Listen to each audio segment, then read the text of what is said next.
이 지역의 많은 생명들을 그리스도께로 인도하기 위해서 복음의 방송을 제작해서 많은 사람들로 하여금 주의 말씀을 듣게 하고 또 하나님의 은혜와 사랑을 깨닫게 해주는 귀한 복음의 사명을 감당해 주신 여러분들에게 다시 한번 감사드리고요. 앞으로도 더욱 힘있게 주의 능력 의지에서 복음 전파의 사명을 감당해 주시는 전북 CBS 방송국 되시기를 주님의 이름으로 축원합니다. 저나 여러분이나 다 예수 그리스도를 믿는 사람들이죠. 우리가 예수 그리스도를 믿는다 했을 때는 예수님의 말씀뿐만 아니라 예수님의 행적까지도 우리가 살피면서 우리가 예수 그리스도를 따르고 본받아야 된다고 생각합니다. 말씀이 육신이 돼서 이 세상에 오셨다라고 하신 말씀이 바로 예수 그리스도를 향해서 하신 말씀인데, 예수님의 삶 자체는 곧 하나님의 말씀이다, 이렇게 우리가 이해를 하고 있잖아요. 그렇기 때문에 예수님께서 공생의 3년 동안 활동하신 그 모든 그 걸음걸음, 또 만난 사람들, 또 들르셨던 장소들, 여기 모두가 다 의미가 있는 그런 그 일이라고 생각합니다. 세리마태를 만나주신 것은 사람들로부터 비난받고 소외당하는 사람이지만 우리 주님은 그런 사람들도 수용하고 받아들이신다 하는 그런 의미가 있겠죠. 또 죄인 곁에 서셔서 죄인을 변호하셨던 그런 일들은 바로 예수 그리스도야말로 죄인의 친구가 되기 위해서 이 세상에 오셨다라고 하는 것을 우리에게 말씀해 주고 있는 사건이라고 봅니다. 그런데 오늘 성경에 보면 예수님께서 평지에 서셨다라고 하는 그런 표현이 있습니다. 저는 이 성경을 보면서 예수님께서 평지에 서셨다라고 하는 이 말씀 속에는 어떤 의미가 있을까? 이 말씀을 생각하면서 묵상하는 가운데 저는 몇 가지 저 나름대로 몇 가지 의미를 생각해 볼 수 있었습니다. 주님이 평지에 서셨다고 하는 말은 영광의 자리를 거절하셨다라고 하는 의미라고 생각합니다. 우리가 성경에서 보는 대로 예수님께서 높은 산에 여러 사람들과 함께 올라가셔서 아마 다른 사람들은 밤에 잠이 들었을 거예요. 그런데 예수님은 주무시지 아니하고 밤새도록 기도하셨습니다. 요즘 말로 말하면 철야하셨죠.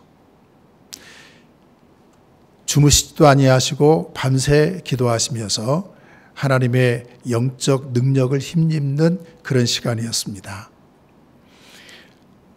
새벽에 이르렀을 때 예수 그리스도는 그야말로 영적 능력을 가지신 분이고 하늘의 지혜를 받으신 그런 상태였다고 봅니다. 그래서 기도가 끝나고 난 다음에 새벽에 12 제자를 사람들 가운데 선택하셨다라고 성경은 말씀하고 있습니다. 높은 자리에 오르셔서 하나님께 깊이 기도하고 그 기도하는 시간을 통해서 하늘의 지혜를 얻고 하나님의 영광을 힘입고 영적 능력을 가졌을 때, 그때 아마 그 주변에 있는 모든 사람들이 그 예수 그리스도에게 영광의 찬양과 박수를 드릴 수 있는 그런 자리라고 생각합니다. 그런데 예수님께서는 그런 영광의 자리를 거절하시고 산 아래로 평지에 내려와 서셨다라고 하는 사실입니다. 여러분, 우리가 예수님께서 산에 오르신 이야기가 또 있죠. 변화산에 오르신 이야기입니다. 베드로, 야고보, 요한 세 제자를 데리고 변화산에 올라가셨죠. 예수님의 변화하신 모습은 그가 입으신 옷이 빨래하는 사람이 희귀할 수 없을 만큼 정말 희어진 변화, 그리고 모세와 엘리야로 더불어서 대화하는 그런 영적인 신비에 가까운 변화가 일어났습니다. 이 놀라운 광경을 목격했던 제자들이 얼마나 놀랐겠습니까? 그때 베드로가 선생님, 여기에 초막 셋을 짓고 우리가 여기에 삽시다. 하나는 주님을 위해서, 하나는 모세를 위해서, 하나는 엘리야를 위해서 초막 셋을 짓고 이 산 위에 이 신비로운 세계, 이 영화로운 세계, 감동적인 세계, 여기에 머물러 여기서 삽시다. 베드로의 마음은 어떤 마음입니까? 저 산 아래 가난이 있고 질병이 있고 소외가 있고 정치적인 탄압이 있는 거기에 가지 말고 여기 영광스러운 이 자리에 머물러 계십시다 라고 요청을 하게 되는 것을 볼 수가 있습니다. 그러나 예수님은 베드로의 요청도 거절하시고 결국은 변화산에서도 내려오시는 것을 볼 수가 있습니다. 예수님은 모든 피조물로부터 영광을 받으실 만한 그런 존재이시고 또 영광 받으시기에 충분하신 하나님이십니다. 그런데 주님의 공생애를 보면 사람들에게 영광 받는 자리 거절하십니다. 예수 그리스도의 기적과 능력을 본 많은 사람들이 예수님을 임금 삼으려고 왕 삼으려고 했을 때 예수님은 또 그들을 피해서 산으로 들어가 버리십니다. 사람의 영광, 그 영광을 얻으려 하시지 아니하시고 철저하게 그 자리를 내려놓고 낮은 자리로 내려오시는 그 예수 그리스도의 모습 속에서 예수님은 정말 평지에 서시는 삶을 사셨다라고 생각합니다. 죄송하지만 오늘의 많은 사람들은 영광 받는 자리를 선호합니다. 때로는 불법을 저지르기도 하고 수단과 방법을 가리지 않아도 그 영광의 자리에 좀 올라서 사람들에게 박수받고 영광을 좀 받아보고자 하는 그런 사람들 많이 있습니다. 그러나 엄밀히 말하면 그게 바로 예수 그리스도를 따르는 길이라고 말할 수는 없을 겁니다. 정당하게, 바르게, 그리고 모든 분들이 당신이 이 일을 좀 맡아주는 게 좋겠다라고 하는 그런 절대적인 지지 속에서 하나님의 사명을 감당하기 위하여 그 일을 맡는다면 나쁠 것도 없겠죠. 그러나 스스로의 힘과 또 지혜와 인간적 수단과 방법을 다 동원해서 영광의 자리에 얻으려고 하는 것은 신앙인의 길이 아니라고 생각합니다. 또 두 번째로 예수님께서 평지에 서셨다고 하는 말씀은 겸손의 자리에 자기를 세우셨다라고 저는 그렇게 생각했습니다. 모든 사람들은 높은 자리 좋아합니다. 사람들에게 칭송받고 존경받는 자리 좋아합니다. 그러다 보니까 교만해져요. 전에 읽었던 신문 가운데 보니까요, 대통령이 되면 처음에는 국민을 섬기고 국민 앞에 겸손하게 대통령직을 감당해야 되겠다, 그런 생각을 가지고 취임을 하지만 대통령직을 감당하면서 해외에 나가잖아요. 해외 순방 가는 나라들을 방문하잖아요. 해외 순방 가면 이제 외국 귀빈이 온다고 나라마다 귀빈 영접을 할 때에 뭐 의장대가 서해를 하고 그 다음에 레드 카펫이 쫙 깔려가지고요, 그 레드 카펫을 쫙 걸어 들어가는 그런 일들을 거의 다 하잖아요. 처음에는 낯설기도 하고 또 처음에는 왠지 좀 내가 이런 자격이 없는데 하는 생각을 가지기도 하고 그러다가서는 그 일이 3번, 4번, 5번, 6번 반복되면은요, 자기도 모르게 교만이 생긴대요. 내가 이 레드 카펫을 걷는 이 걸음을 계속 걷고 싶다. 이 영광을 계속 누리고 싶다. 라고 하는 그 인간적 욕망과 교만이 마음속에 자리를 잡는다라고 하는 그런 글을 본 적이 있습니다. 우리 사람들은 쉽게 교만할 수 있어요. 그렇기 때문에 그때마다 우리 신앙인들은 높은 자리를 거절하시고 평지에 서신 예수 그리스도를 생각하면서 나 자신을 낮은 자리에 세울 수 있는 그런 지혜와 그런 겸손을 가져야 된다고 하는 사실입니다. 겸손이라고 하는 말의 영어는 험블이라는 말인데요, 이 말의 레티너는 휴무스라는 말이라고 그래요. 이 휴무스라고 하는 말은 흙이랍니다. 흙. 겸손하다고 하는 건 어떤 거냐? 흙의 자리에 나 자신을 두는 거예요. 흙의 자리는 어떤 자리입니까? 여러 사람들이 짓밟는 자리. 짓밟아도 그 짓밟음을 그냥 묵묵히 참고 감당하는 게 흙의 자리에 있는 자의 모습이에요. 여러분, 예수 그리스도 보세요. 동족들에게 얼마나 많은 비난을 받았고 얼마나 많은 배척을 받았습니까? 그래도 예수님 묵묵하게 그 모든 비난과 배척을 다 감당하십니다. 그리고 결국에는 자기 자신의 몸을 십자가 위에서 희생하시면서 자기를 희생하시는 자리까지 내려가시는 예수 그리스도를 우리가 볼 수가 있습니다. 이처럼 예수 그리스도는 자기 자신을 평지에 세우셨던 것처럼 우리도 늘 겸손했으면 좋겠어요. 교만하지 않고 늘 겸손한 자리에 나를 세우고 다른 사람을 나보다 더 낮게 여기는 그런 마음으로 살아가는 여러분과 제가 되었으면 좋겠습니다. 또 세 번째로 예수님이 평지에 서셨다고 하는 말은 자신을 약한 자들과 동일시했다라고 생각을 해봤습니다. 예수님은 어떤 분이세요? 하나님의 아들이세요. 모든 피조물로부터 영광을 받으실 만한 능력의 하나님이세요.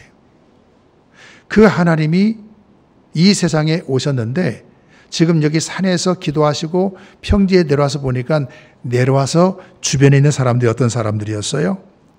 예수님의 말씀도 듣기를 원하는 사람들, 그리고 병 고치려고 온 사람들, 유대 사방과 예루살렘과 두로와 시돈의 해안으로부터 많은 사람들, 더러운 귀신 들린 사람들이 거기 와 있었습니다. 그런데 그런 사람들 속에 예수님은 자기 자신을 세우셔요. 이거는 예수님이 그들과 자기를 차별화하시지 않았다라고 하는 하나의 귀한 교훈이라고 생각합니다.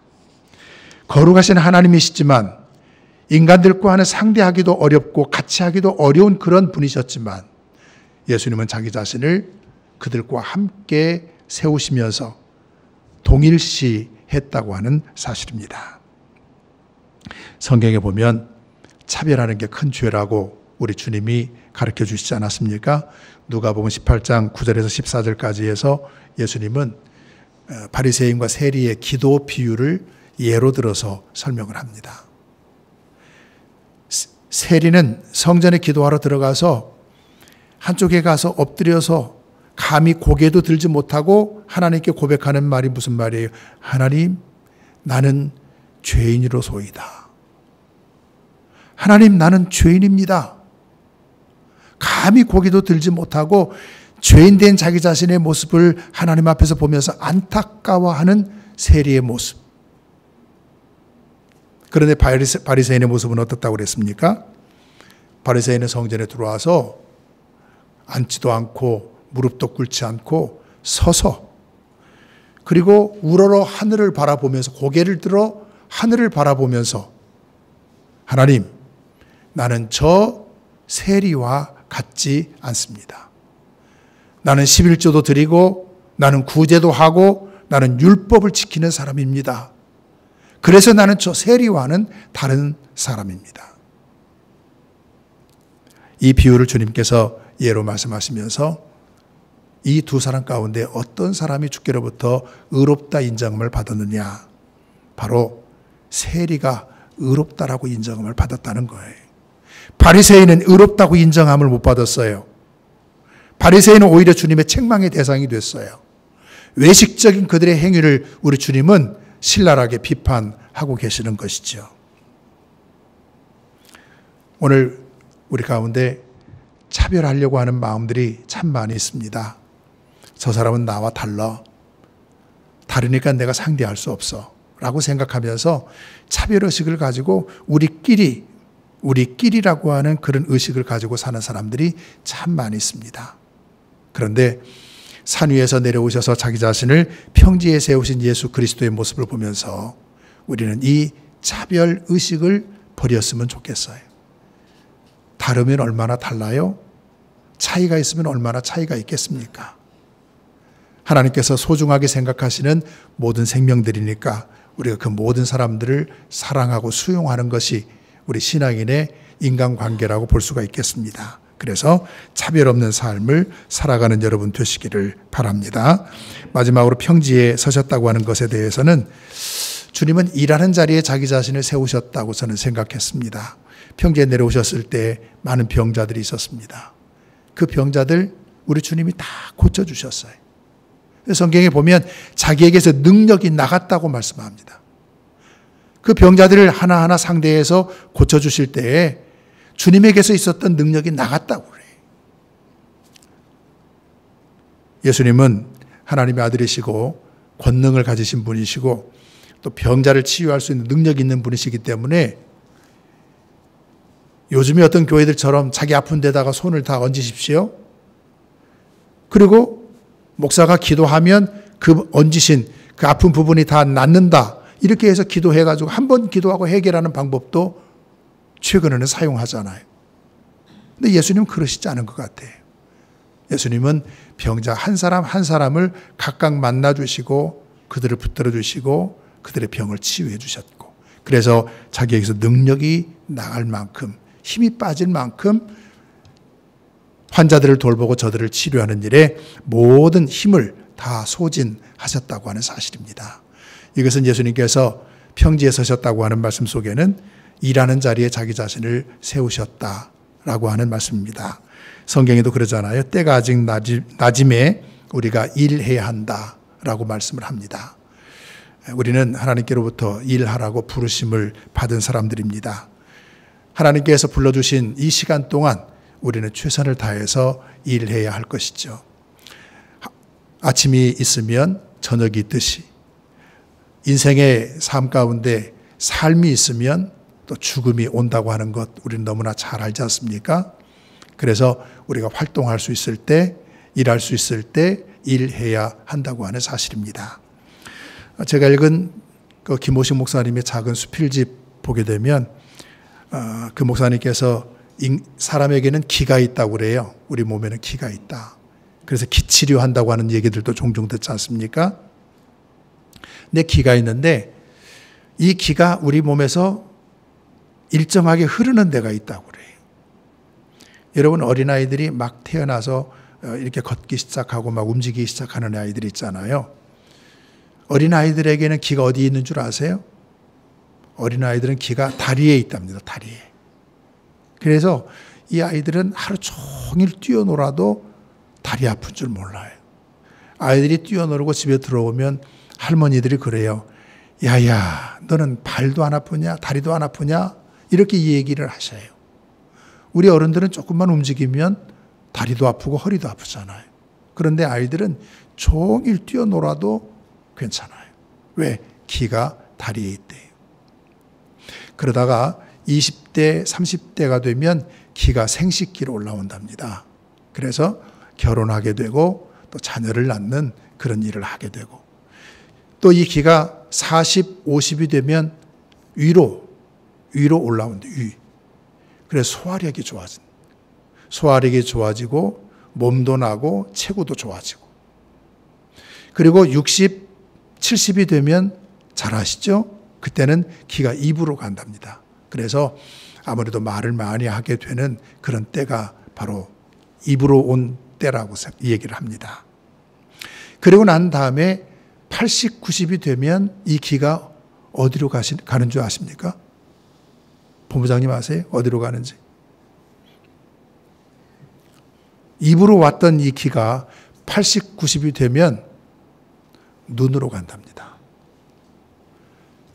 80, 90이 되시면 활동도 잘 못하시고 또 잘 못 들으시잖아요. 귀도 좀 약해지시고 또 말씀도 젊었을 때 같이 자유롭게 못하시고 그러니까 그때가 되면 말씀도 잘 못하시고 잘 못 듣고 그러니까 주변에서 누가 이 얘기하면 들리지는 않지 짜증은 나지 그러니까 눈으로 눈깔질만 안 들고 눈깔질만 하고 그리고 나무라고 욕하고 그러다가 이 기가 눈에서 빠져나가면 세상을 뜨는 거래요.